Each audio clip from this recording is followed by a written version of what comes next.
So hi, welcome to End Credit Reviews. This is Tyler from End Credit Reviews. And Steven, also known as The Big Steve, on YouTube, Instagram, and TikTok. Back in the early 2010s, I was in my final year of high school and discovered the YouTube channel Red Letter Media, specifically the Mr. Plink reviews of the Star Wars prequels. At the time, I enjoyed them because they were funny.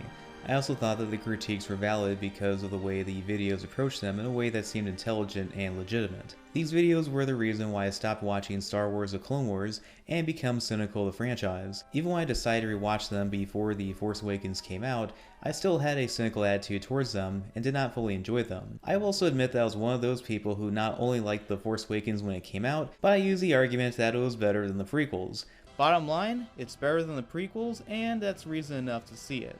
But then The Last Jedi came out.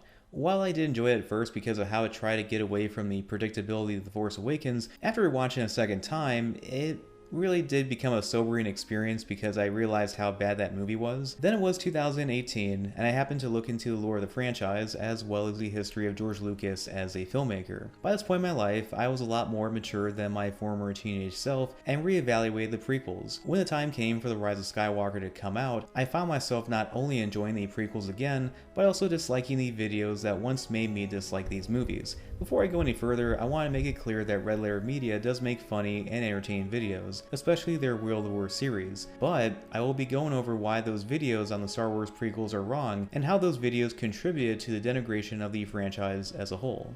Yeah, I think this is an important topic because while it's normal in a lot of internet culture, of which Red Letter Media is largely a part of, and especially amongst critics, kind of popularized this trend of just kind of crapping all over a lot of people's favorite franchises, not just Star Wars, it's something that they consistently have done. But I think that it is appropriate, especially with enough time that has passed now with the sequel trilogy, and even beyond that, the films that are coming out in the film industry today, we have seen a exponential decline in quality, and so it's appropriate as we grow as people and as the environment of media changes to take a second look and try to be more objective in comparison. All people are flawed and will make mistakes and have different opinions and perspectives, and that's fine, but I do think that more than just Red Letter Media and this specific phenomenon, there is a bias towards negativity that is very toxic in the culture, and especially internet culture. Frankly, is just due, especially for the Star Wars prequels at this point. And speaking of movies, if you want to read about the history of certain movie franchises, then I highly recommend checking out some of my books, including 100 Years of Universal Monster Movies and Disney's live-action movie Bombs, 1979-2019. Both are available in ebook digital and in print. The Phantom Menace is a movie that got the most criticism and is a movie that is misunderstood. I know that Mike Stolska, aka the founder of Red Letter Media and the man behind the Mr. Plinkett personality, has a background in film, especially from attending Columbia College Chicago with a major in film, so it makes sense why he has critiqued this movie as well as the other movies in a literal way. His main criticism of this movie is that it does not follow the conventional hero's journey popularized by Joseph Campbell. I want you to tell me who the main character of the Phantom Menace was. While this was true to the original trilogy of Star Wars movies, the hero's journey is not what George Lucas wanted to tell. The story of the creator Star Wars wanted to show was a tragedy, specifically of Anakin Skywalker and the rise of the Galactic Empire. Mike said that there is no main character, and if this was the hero's journey style of storytelling, then this would be correct. But since this is not, it makes sense that it diverts from that. It does help to have a main character, but not every story needs this. One of my favorite books of all time is Dracula by Bram Stoker. That story has several main characters, and that story constantly shifts perspectives from a very unique story. And other good movies have also had multiple characters where the protagonist is not limited to one person. So the fact that George Lucas wanted to have several main characters characters makes sense since he was trying to do world building, something that the Lord of the Rings trilogy also did with multiple important characters, and something that the later sequel trilogy failed miserably at. So unless they're the Coen brothers, David Lynch, Paul Thomas Anderson, Stanley Kubrick, Alfred Hitchcock, Lars von Trier, David Cronenberg, Gus Van Sant, Quentin Tarantino, John Waters, Wes Anderson, Sam Peckinpah, Terry Gilliam, Martin Scorsese, Werner Herzog, or Jim Jarmusch, you really shouldn't stray away too far from this kind of formula. This does go to show how Mike's research was limited, or at least how he cherry-picked various things to prove the points he was trying to make. If he had done some unbiased research, Mike would have discovered that George was part of the new wave of filmmakers that helped establish a new Hollywood. These highly and celebrated directors included Steven Spielberg, Martin Scorsese, Brian De Palma, and Francis Ford Coppola. Some of them keep in touch and remain friends, especially the latter where Francis screened Bram Stoker's Dracula to him. Not only was it George's idea to have Dracula decapitated by Mina, but the story of Dracula in that movie could have inspired George on how to write Anakin in his movies. I don't doubt that Mike did some research, especially by looking at the behind-the-scenes bonus features, but I doubt he ever listened to any of the commentary tracks of any of the Star Wars movies. In the beginning scene, Mike has a big misunderstanding of the reason why Darth Sidious wants to kill the Jedi. When the guys told Palpatine that the Jedis were there, he should have said this. Tell the Jedi that there will be no negotiations. Tell them that you plan to invade the planet next, and then send them back to Coruscant to inform the Senate. Instead, he tells him to do the exact opposite of what will help his plan. Like he wanted her to sign the treaty, right? Mike does not get Darth Sidious' intention to escalate the problem, which was something that he caused to further himself politically. The man's plan is known as a Hegelian dialect. This is when someone secretly creates a problem where it becomes bad enough to where people demand a solution to the problem, and then the person who secretly created the problem offers a solution, thus benefiting by gaining more power. I mean, there is a reason why the movie's called The Phantom Menace. He is that. The Trade Federation is working on one level of greed, wanting to take over this planet, which Darth Sidious is manipulating, because in the end his agenda is completely different. He's just simply using the Trade Federation, using the Jedi, using the Queen for his own purpose.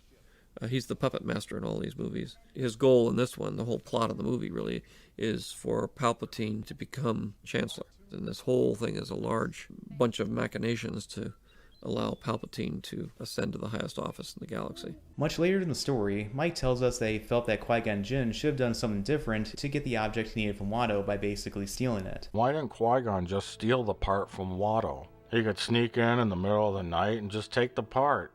Or take it by force.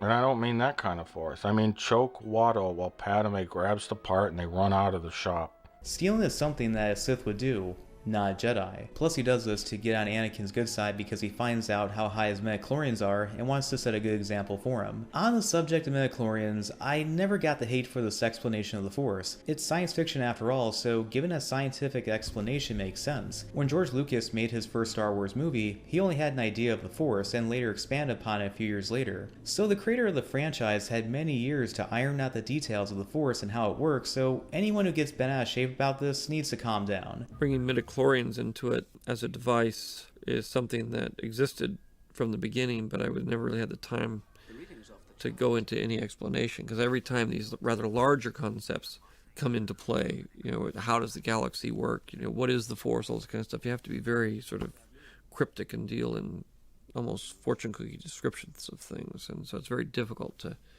get a concept across. But I figured in this whole movie I could begin to bring out the idea of midichlorians and their job in being sensitive to the Force, and why some people are more susceptible to the Force than others, which is an issue that's in the first film, but you never know why some people have the Force is stronger with some people and not strong with other people. Going back to Qui-Gon Jinn, he is one of my favorite characters in Star Wars. I know Mike tried to make the straw man-like argument by saying that the character is bland and forgettable. I don't remember that character. Okay, is Liam Neeson with the beard? Oh, yes. Well, he has a beard. Qui-Gon Jinn, and he was... let's see here. Stern? No, he is not. He is deeply in touch with the Force and is not a part of the bureaucratic hierarchy of the Jedi Council. He reminds me of a Christian Orthodox priest, while the rest of the higher-ups of the Jedi Order are like the Catholic Church, where they're very orderly, but more about bureaucracy and politics than being in touch spiritually. His personality does rub off on a young Obi-Wan Kenobi, who does not see the bigger picture until near the end of the movie. He goes from questioning his master to figure out how to trust him, basically being mindful of the present, where he focuses to defeat Darth Maul. Backtracking to the Jedi, Mike has a very big misunderstanding of what Yoda says. Fear leads to anger. Anger leads to hate. Hate leads to suffering. Wait, what did he just say? Maybe he isn't that wise, 'cause that don't make a lick of sense. Fear leads to anger. Anger leads to hate. Hate leads to suffering. Can't anger lead to fear? And fear lead to suffering? And then suffering lead to hate? Yoda's right. Anakin feels fear for his mother being alone in this movie, so when she dies in the next movie, he feels anger, and where he later suffers for the rest of the movies he is in. Before I continue, it should come as no surprise that he tends to be very negative towards the Star Wars movies in general and a lack of understanding of the franchise since he is a Star Trek fan, and some people in that fan base tend to have a superiority complex. As for the lightsaber duel, he criticized it for being too choreographed. You see, Obi-Wan is pumped. He really wants to kick this guy's ass. And then, bam! Oh, it's right back to highly choreographed fighting.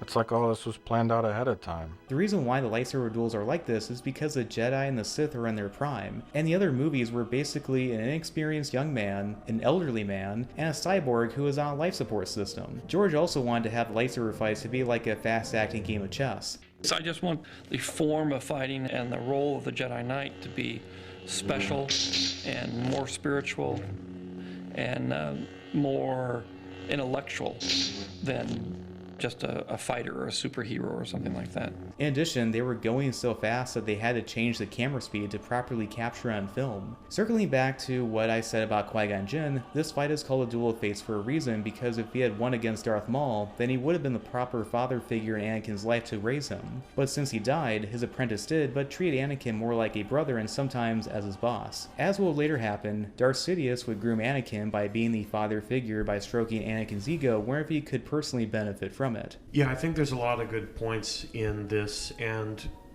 it is not surprising that the Phantom Menace gets, from a lot of people in a lot of quarters of the internet, this sort of just hatred to big levels. I don't think it's warranted, especially in comparison to, again, what we have today, and not even just the other movies, but other Star Wars properties.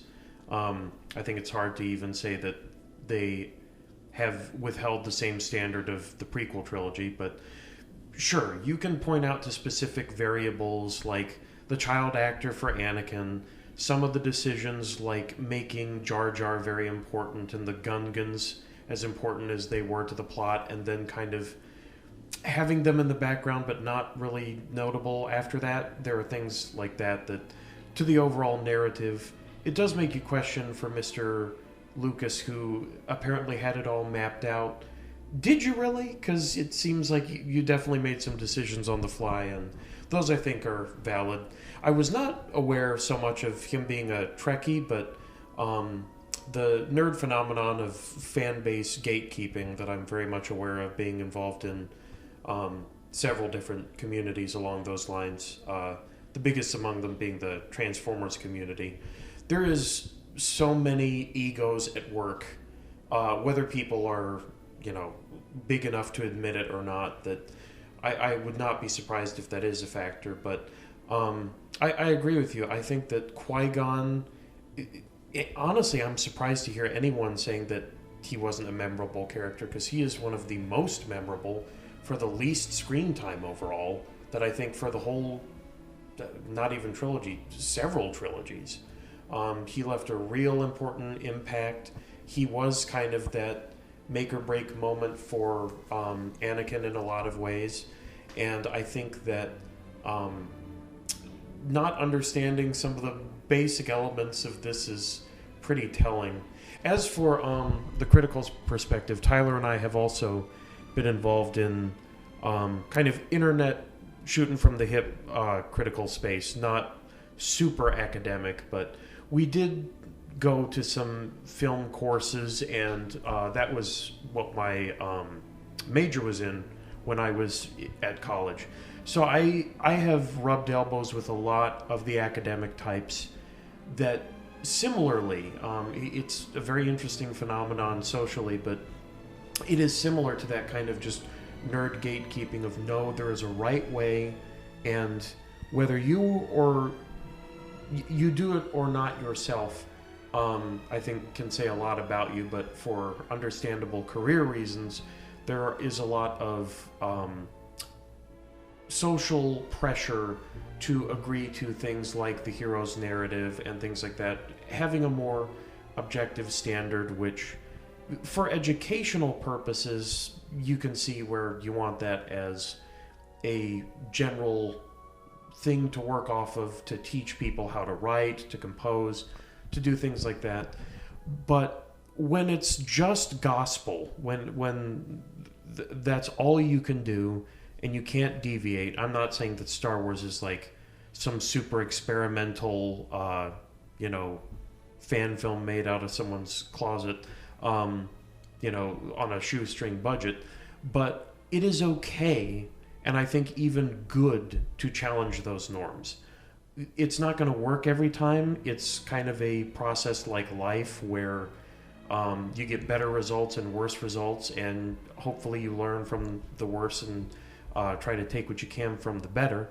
But people that are just embedded to the critical space, people that are embedded to academia, and not even just those two, but that's from what my experience has been, and at least there is that natural human phenomenon to kind of conform and seek approval through other people's kind of supporting a certain hierarchy or way of being, if you will, a culture. And that is clearly very much what has been allowed to happen and is permeating, especially through people like at Red Letter Media. I don't overly criticize them because some of this is just like, well, this is people being human. But I do think it is not a good thing to uncritically just digest that as, this is my belief now. I heard one funny guy say it, so that's kind of just what I'm going to glue onto my identity. You need, in this current day and age, there's not a lot of people with backbone to say, I disagree. Or if they are, it's just like they're a full-on contrarian about everything. They're not honest. It's, everything's a grift to make more money. Everything's a way to just shake things up and garner the attention economy or money out of people.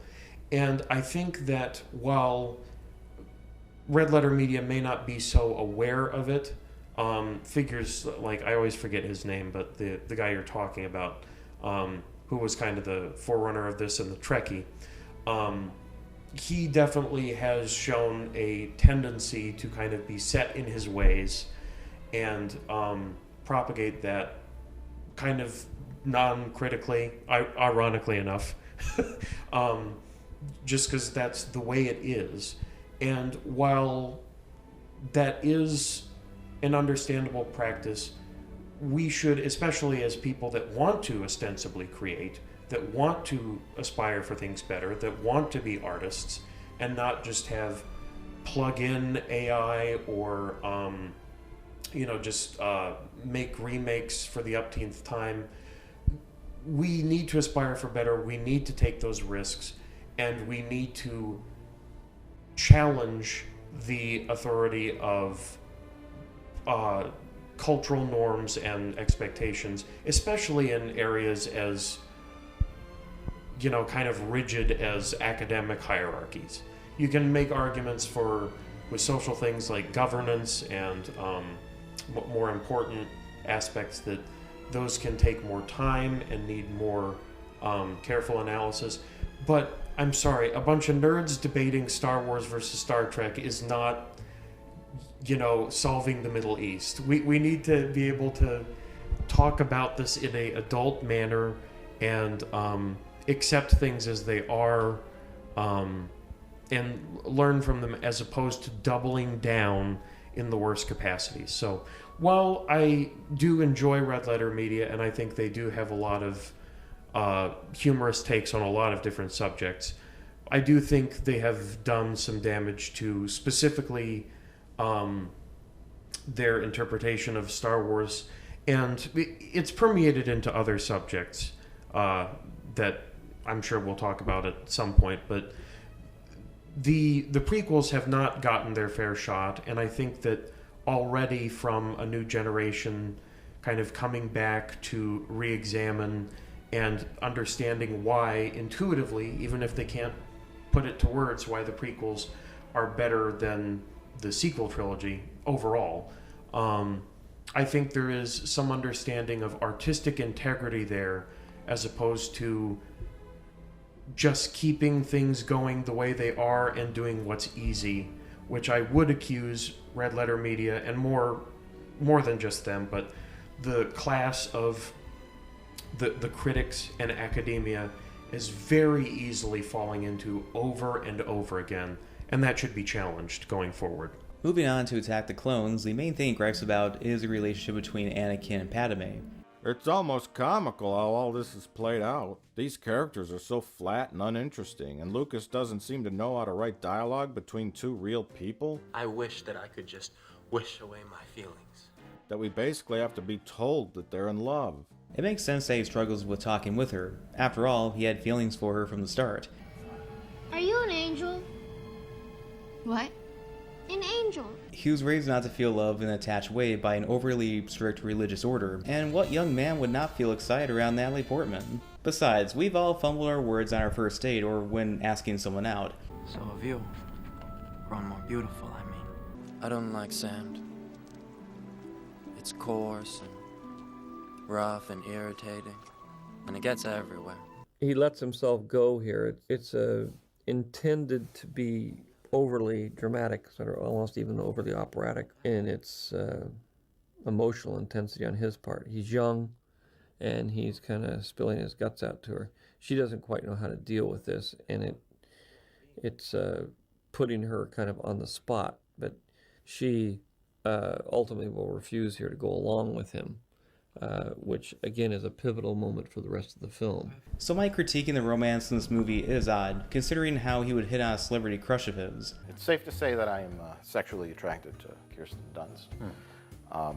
I want to stick my Dunst in Kirsten's Kunst. And judging by his appearance, I doubt this guy is any lady killer, at least in a metaphorical way. By the way, am I the only one who thinks this guy should be looked into with his running gag on kidnapping and killing women? I know it was a sort of humor, but it comes off as him venting some sort of subconscious issue he has with women. But I digress. Another thing he inappropriately places in humor is when he nitpicks the moment when Anakin confesses killing the tribe of Sand People and bends his ambitions. Why'd she have to die? I will be the most powerful Jedi ever. I will even learn to stop people from dying. He's jealous. I killed them. They're dead. And the children, too. And I slaughtered them like animals. To be angry is to be human. I mean, most people would be an emotional mess if their mother was kidnapped, tortured, and died in their arms. In relation to the Jedi, he doesn't get the idea of Samuel L. Jackson being cast as Mace Windu. For some reason, he can only imagine an older man like Allen Guinness to be a Jedi Master. Samuel Jackson is horribly miscast as the most boringest character ever. You see, Jackson's strength as an actor is not playing someone that's reserved and wise. It's playing bad motherfuckers. I don't think a Jedi need be played by an actor who typically plays characters who are non-violent. Ewan McGregor plays Obi-Wan Kenobi, and that guy previously played a directionless drug addict in Trainspotting, and he did a fantastic job as his character. I could cite more examples, but it's called acting, and some actors can go against type. Another Jedi he doesn't get is Yoda, specifically the scene when he fights Count Dooku. He shouldn't have had any lightsaber at all. But despite all his wisdom and knowledge, Yoda eventually has to take out a tiny baby-sized lightsaber and fight a guy 3 times as tall as he is who has a much bigger lightsaber. My problem with this is that Yoda has a handicap based on his physical limitations, when his character should be above that sort of thing. Judge me by my size, do you? The idea of Yoda is to not underestimate someone, and that all Jedi come in all shapes and sizes. He thinks that because Yoda is small, they should have a weapon that is objectively better than a lightsaber. I mean, Obi-Wan Kenobi said it best. Father's lightsaber. This is the weapon of a Jedi Knight. Not as clumsy or random as a blaster. Any other weapon would be considered beneath them. So uncivilized. You see, I'm not even sure if Lucas actually understands Star Wars. Another alien that is misunderstood is Jar Jar Binks, or at least his importance in the prequel trilogy. He represents a so-called primitive society that challenges a more advanced society, like in Return of the Jedi for those who don't remember, and is also a pawn in Sidious's game. Similar to how he played the Trade Federation become Chancellor, he had bounty hunters target Padme so she would go into hiding, thus making Jar Jar represent her in the Senate, thus advocating for Palpatine to gain more power. Jar Jar is what you call a useful idiot, and the idea of the prequels was George exploring the history of how a society goes from a represented government of sorts to a dictatorship. This idea of a democracy being given up, and in many cases being given up in a time of crisis, you see it throughout history, whether it's Julius Caesar or Napoleon or Adolf Hitler. You see these democracies under a lot of pressure, in a crisis situation, who end up giving up a lot of the freedoms they have and a lot of the checks and balances to somebody with a strong authority to help get them through the crisis. You know, it's not the first time a politician has created a war to try to stay in office. If you want to read about how history is less linear and more like cycles, then I highly recommend checking out the book The Decline of the West by Oswald Spengler. Yeah, I think these are all pretty warranted points, especially about Jar Jar. I kind of raised that earlier, and again, my complaint is not the cartoony, wacky, village idiot vibe that Tyler was getting at, as much as just fading way into the background going forward. I think that while it's a choice that's understandable because of the popularity, it's clear from what you heard from Lucas that was not the original plan from what he was talking about. So I definitely, my 2 favorite characters, or 3 I would say, from Star Wars have been Sidious, Anakin, and Yoda, and probably Obi-Wan as a 4th along with Qui-Gon. But I think that for Attack of the Clones, that was kind of the midpoint of the prequel trilogy overall. And most people could feel it, because even when you have people talking about it today that lived through and watched it, it's very clear that the bulk of the narrative weight and the ideas that were had about important story beats and parts of the narrative that went forward into making Revenge of the Sith, at least my favorite, but I think the best of the 3. You see bits of it in The Phantom Menace, and a lot of it in Revenge of the Sith, and in Attack of the Clones, it was kind of a lot of bits and pieces to get us there, which felt like filler. And while I think you could argue that certain points of execution of it were probably a little more well-written than The Phantom Menace was, there's a reason that we compare The Phantom Menace and Revenge of the Sith, because in terms of the narrative weight, those were the high points. And so I would say that it's... I don't have a whole lot to say about Attack of the Clones other than, it was kind of what bridged the gap to get us there. And the best part we did get about it was the expansion with the Clone Wars, which was a much more successful and honestly kind of a crutch that the franchise needed going forward between the prequel trilogy and the sequel trilogy. I personally was very attached to the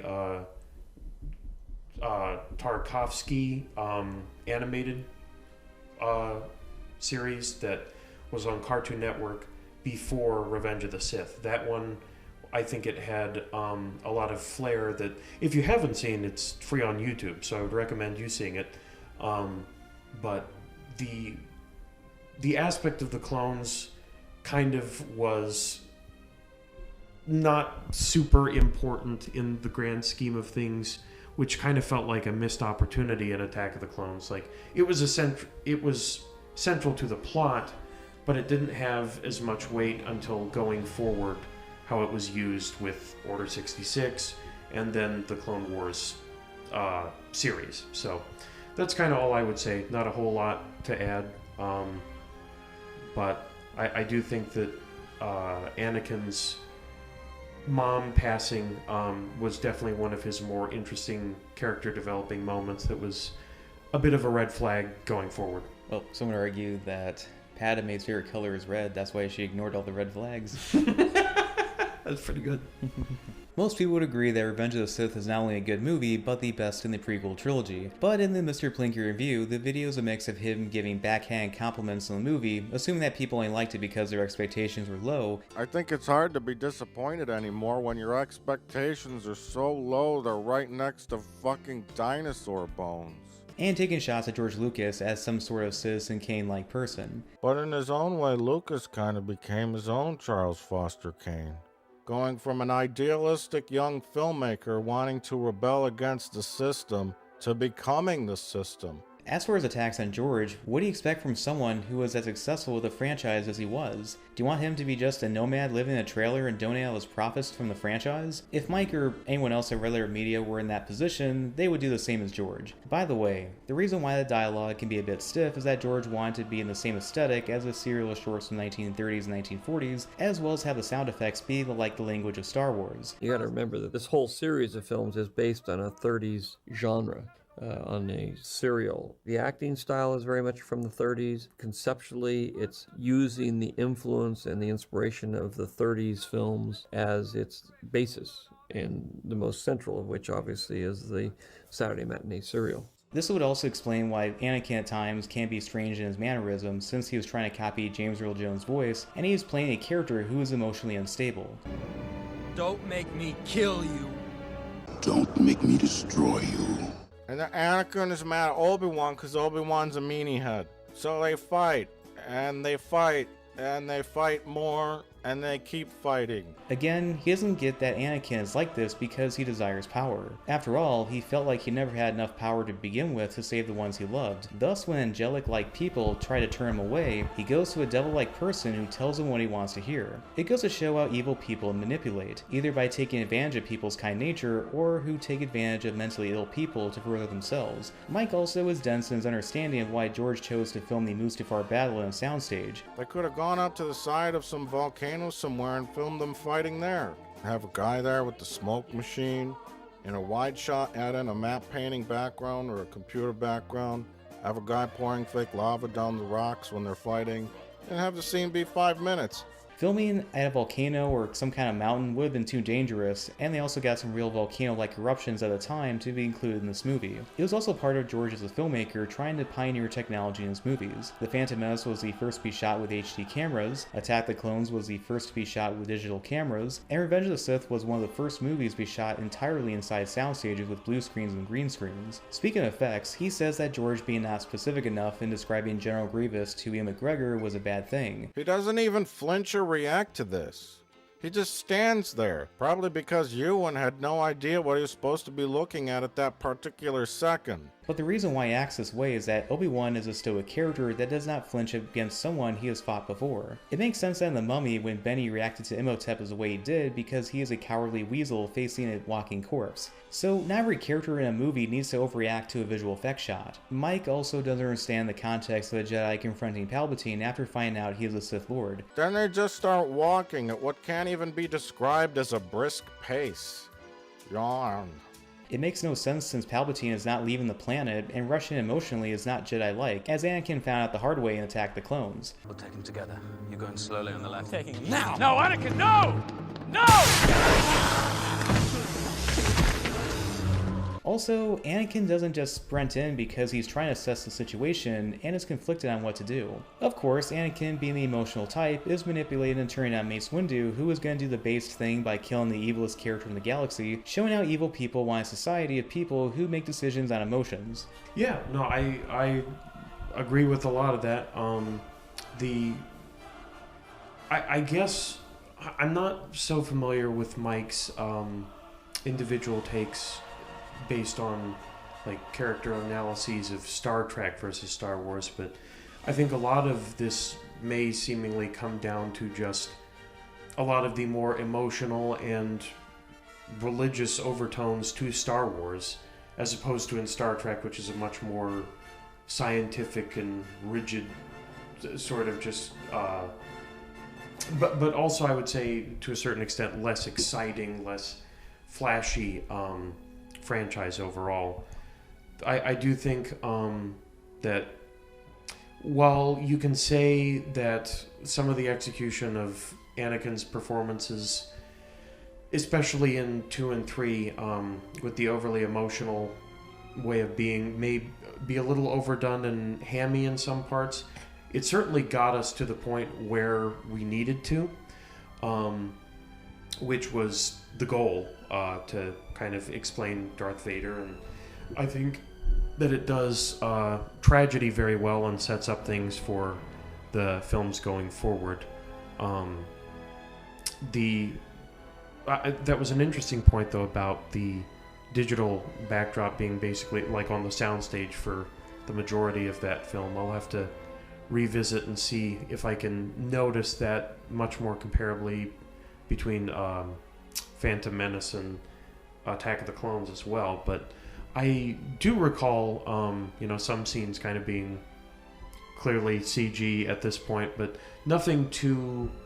there are films today that pull it much worse off than Star Wars did. So overall, I just don't... I think these complaints are a matter of degree, and this is crying over spilled milk. The popularity of these videos spearheaded the then popular prequel hate that was going on between part of the 2000s and a good chunk of the 2010s. These videos not only gained the attention and praise from people in Hollywood, but Mike was also hoping that someone like J.J. Abrams to do a Star Wars movie because he directed a popular reboot of Star Trek. In fact, J.J. Abrams should have directed the prequels, and George Lucas should have directed people to their seats in the theater. But let's face it, he only wanted this because he loves Star Trek over Star Wars, and he prefers a type of directing that is the cinematic equivalent of dangling keys in front of a baby. So when the time came for Abrams to direct The Force Awakens, the first line spoken in the movie shows how much the people who made this movie shared the same views as Red Letter Media. This will begin to make things right.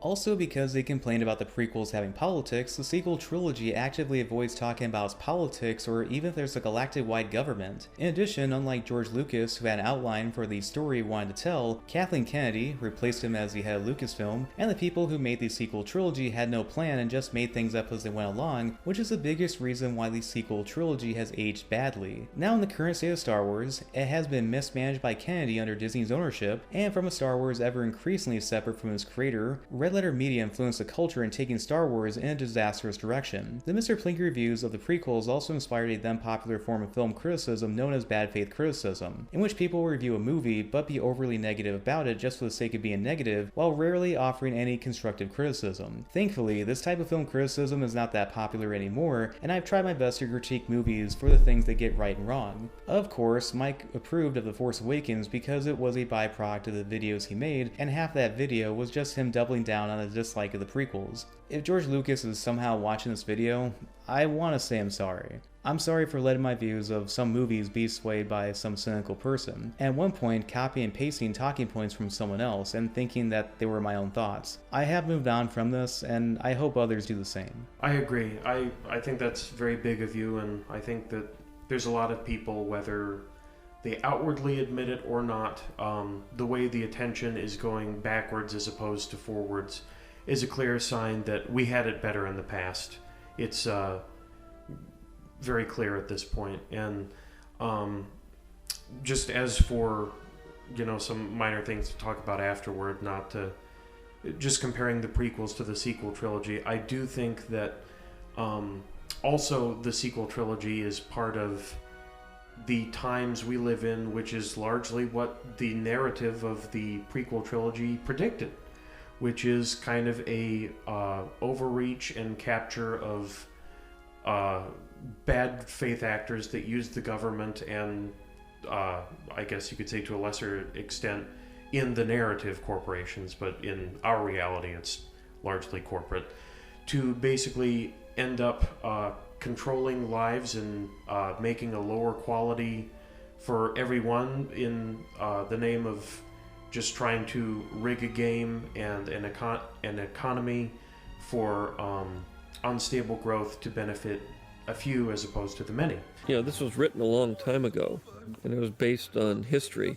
All of Star Wars is reasonably political. It's just that most people never noticed it until this episode was put into the puzzle. Sometimes the politics are kind of confused and muddled in terms of the way people see it, which is the way most people see politics. But it's because they're confused and muddled that people don't want to have anything to do with it. But of course, if they don't want to have anything to do with it, that's why they end up turning to somebody to take over and clean it all up.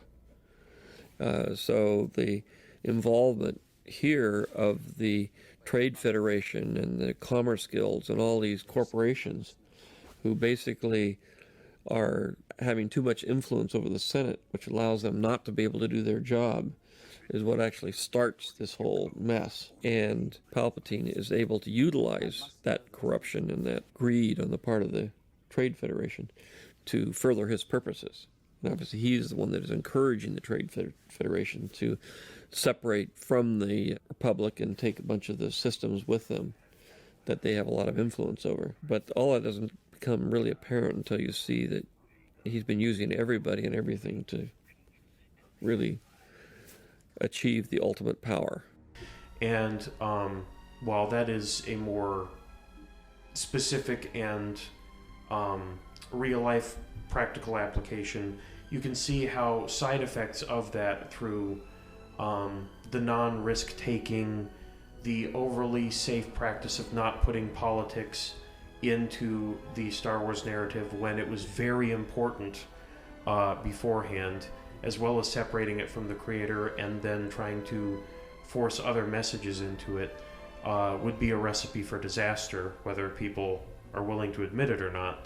I've always thought that regardless of what your politics are, specifically about the prequel trilogy or the original trilogy, one of the main things that was clearly a big issue about the sequel trilogy was the two diverting ways of thinking, clearly where Abrams had a vision that was kind of a copy and paste with some embellishment of the original trilogy for the sequel trilogy. So that does implicate some elements of safety, but at least The Force Awakens had kind of a lukewarm to solid reputation at first.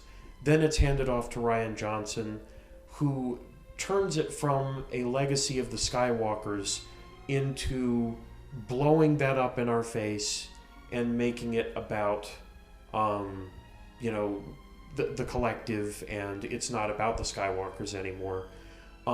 You can go with that narrative. I'm not sure that's Star Wars, but it was clear from having to deal with that and then continue forward, that was a recipe for disaster. If you have a plan for part 1, in part 2 it's destroyed, in part 3 you go back to the same narrative or elements as part 1, then it just feels tonally inconsistent. You're dealing with literal retcons in real time that make us just go, where the heck are we, when we're, our disbelief can only suspend so far. And so it is unfortunately just a recipe made of incompetent decisions that were not unified. Or if they were unified, it was only in the name of just milking a cash cow and not telling an artistic message. So I think that going forward should, I'm not convinced it will, but it at least should be considered for if Star Wars is going to do like an even further back prequel trilogy with the Old Republic or something like that, which I think could be, if they wanted responsibly touch a new part of the IP, that would be a place to go. But frankly, I think it's a good thing it hasn't been touched yet by the people that are in charge, and I hope sincerely that Lucas, or at least people that understand the Lucas vision more competently, have the opportunity to place their hands on the wheel again in the near future. Alright, yeah, so with George Lucas himself, yeah, he is a filmmaker that I would say rides the fine line of being conventional, mainstream, comfort food, and also being an auteur at the same time, experimenting with his movies in ways. Because, yeah, there's definitely conventional, mainstream action in his movies, but there's also, they're familiar like in the old stuff from like 1930s, 1940s serials, but also there's experimental stuff artistically, especially if you look at the prequels. They're very much experimental in some capacity. One of my favorite moments that's definitely experimental is in Revenge of the Sith when Anakin makes his decision to go with Palpatine and betray the Jedi when he's connected to Padme during that scene. I love that scene where we can know what they're thinking and feeling without them saying a word. And that score by John Williams is incredible. I think George said that he would not even probably have done the prequels if he couldn't get John Williams to do the music for these movies, which just shows how much he holds them in a lot of high esteem. And of course, with Lucas himself, he's definitely a filmmaker that, of course, it's easy to tear down others, and it's a lot harder and more humble to build others up. And that I'm not saying you can't criticize filmmakers like him, because of course I'm going to disagree with Lucas on certain political things, obviously, because I know he based Palpatine a lot on Richard Nixon, but if you look into the history of it, it's like, well, it makes sense. He's like, the boomer at that time who was anti-Vietnam, anti-war, anti-Nixon at the time, which makes sense. But if you look into history, you realize that Lyndon B. Johnson was more like Palpatine, where he was very politically savvy. He had connections to the military-industrial complex, got America into Vietnam with the Gulf of Tonkin incident that's been proven to be a false flag. And it was Nixon who got America out of Vietnam. So I just feel like that is, in a way, I feel like if he would go back to it, because if you watch the original trilogy, it's kind of like that narrative. But in my opinion, the way I see the prequel trilogy, I believe the way of Anakin being tempted by Sidious, this older man, it kind of comes from Franklin's school, I believe it was, of thinking. I believe that in a way it was Lucas admitting kind of on a subconscious level, like, yeah, I was manipulated by these college professors or people in the entertainment industry at the time to kind of go against my society and culture, and then coming to terms like, yeah, he basically was, fooled like a lot of other people of his generation, because back then the media and entertainment and news was very controlled back then. It's not like nowadays where we have access to the internet, and the boomers get a lot of hate, some of it rightly so, but some we can't give them too much hate on because their knowledge and access to information is very limited, unlike nowadays that thankfully we have more access to the internet, the less gatekeeping in that regard. But anyway, what would you say about that, Stephen? Yeah, a lot of interesting points in that, especially with the real life political stuff. I would say that even more simply than that, well, I get what you're saying about Lucas maybe doing a form of confession throughout realizing himself necessarily completely, but I would say even more than that, one message that I clearly took away from it, and interestingly enough from one of the not important characters, Qui-Gon Jinn, it was very clear that like the person that could have saved Anakin died. Mm-hmm. And the people that could have in their roles, if they were following, the order that, not just the order of the Jedi, but trying to be truly connected masters and kind of in that sort of role of academia and as a good teacher, you have a choice. I know this well because both of my parents are teachers.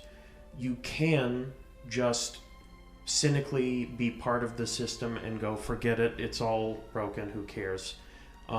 Which you could say in a certain sense, that's what the Jedi did. They clung to the rules, everything, even though they said they don't believe in black and whites, they treated Anakin as a black and white situation. And in doing that, they failed Anakin, and in doing that, Anakin failed everyone else. So it is one of those situations where, yes, personal accountability is a big part of anyone's life, but I think it's a cautionary tale more so than anything that the young can grow up into the people that burn the village down. And a big part of that is with the people that raise them and the situations that do happen and the people that do or don't intervene in their lives and change the course. So I think that while there may be some overarching political things, it can be a lot simpler as a boy that was failed. And in turn, he kind of failed his kids, but the kids turned out all right in the end. So it's a tale as old as time that repeats with generations every time. And there's something very human about that I think Lucas understands. So I don't know if there's a whole lot more to add to that, but I think that's kind of my take on it. And I guess as for the information thing, talking about political stuff today and not, you know, our parents' generation having access to less, we're in kind of a different problem. So it would be interesting to see a franchise tackle the opposite. Maybe something more like Metal Gear Solid, the games, I think, delve into this a bit, but where there were simple truths based on tradition and only so many sources of information, now there is so many sources of information, and some of them are cynically weaponized and literally fake news. I mean, you know, that's a buzzword to people, but there are people and institutions that want misinformation to be propagated so that you make the wrong choice that will make future Anakins.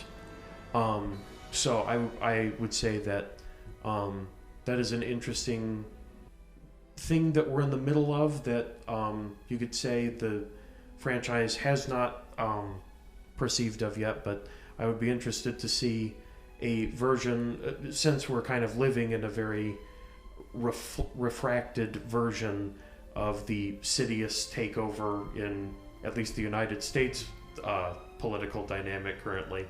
I would be interested to see going forward how that works, you know, in a different sci-fi interpretation. But I digress. We're going into, you know, just Wahoo land there. So I'll conclude my thoughts there. All right, I wouldn't say that, but one last thing I wanted to mention related to that, how it's relatable, is that with the Jedi, they fell because they became more about bureaucracy and not really in touch spiritually, which in a way kind of relates to a lot of organized religion nowadays in that regard. And also, too, when Sidious takes power and targets the Jedi Order, in a way it's kind of similar to how when the Bolsheviks took over Russia and later Soviet Union, they targeted organized religion, specifically the Orthodox Church there. And it wouldn't surprise me if looking into the history of China when they got taken over by the communists, that they target anything that was religion because they hated all the traditions, everything from the past, which is kind of like nowadays where we have this constant presentism. We're constantly like, some people like to, you know, bash in the past all the time and constantly like, oh, everything's good now. It's only good nowadays within that regard. So in a way you can kind of see parallels with that. And again, how history tends to go into cycles. It's rarely ever kind of linear in that regard. But anyway, that's kind of like what I would kind of take away from the prequels that I have, and also throughout the episodes 1 through 6 of Star Wars that George Lucas wanted to tell. And personally, I kind of look at the sequel trilogy by this point as bad fan fiction in a way. But anyway, that's just my regard with it. You don't have to agree with it or not, but this is just my viewpoint of the franchise. And what's good about art is that you can look at it through a certain lens. It's not like, oh, here's exactly what it is, just beating over the head with it. What's nice about it, people can look at it through a different way and come to their own conclusion, which is good. So anyway, this is Tyler from Incredible Reviews. And Steven, aka the Big Steve, on YouTube, Instagram, and TikTok. And we hope you enjoyed this video, and we hope to make a lot more in the future. Please like and subscribe. Do it. Please like and subscribe. Where's my pizza roll at?